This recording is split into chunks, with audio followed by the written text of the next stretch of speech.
Been here since 2002. I remember we left the United States a few months after 9/11. I was really nervous about getting on the plane and coming here, but my last memory of coming to the United States was seeing that happen, and then a few months later coming here.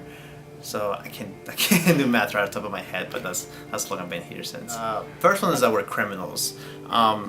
Those people are not informed because in order to get DACA to begin with, we have to have the most perfect background check ever. We have to be perfect people, like no criminal record whatsoever, in order to access it. And also that we get federal money. We don't get any financial assistance from the federal government. In Texas, however, we get help from Texas government with the TASFA, which is like FAFSA but with the T in front of it instead. And so with that we get money, a little bit of money to pay for school. But other than that, we pay taxes just like every other person who lives in the United States. I don't know if I would have even come to college to begin with. Whenever you're applying to college, they're like, go to college because you're gonna have a higher paying job than if you're not going to college. So even that, then like, okay, I want better, to provide for my family, to hopefully make enough money to where my parents don't have to work anymore, I can provide for them. So DACA, it literally empowered me to go to college, to pursue a higher education, to eventually get a PhD, to give back to society and provide for my family who's been through so much already, which they deserve a break. DACA for me, it's basically my life. Since I was in high school, I knew that I wasn't born here, especially when I started applying for college and knowing that my friends were getting their driver's license and stuff like that I couldn't get because I didn't have a social security card or a social security number. It was really hard understanding that when I was younger, but eventually my mom had a talk with me and was like, yeah, you weren't born here, we brought you when you were younger and stuff like that.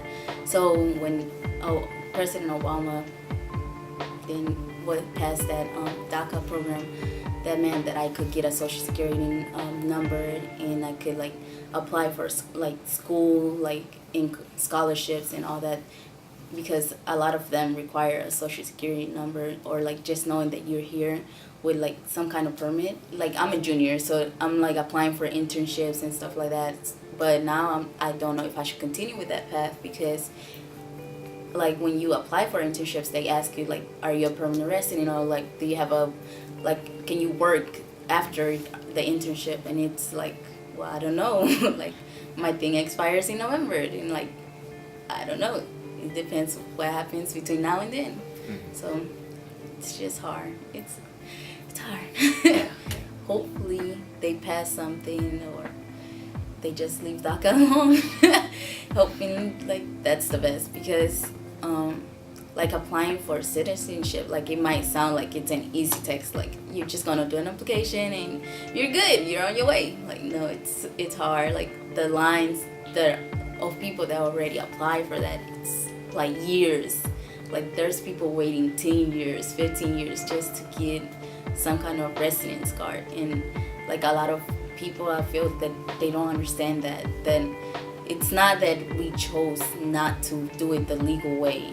It's because it costs money.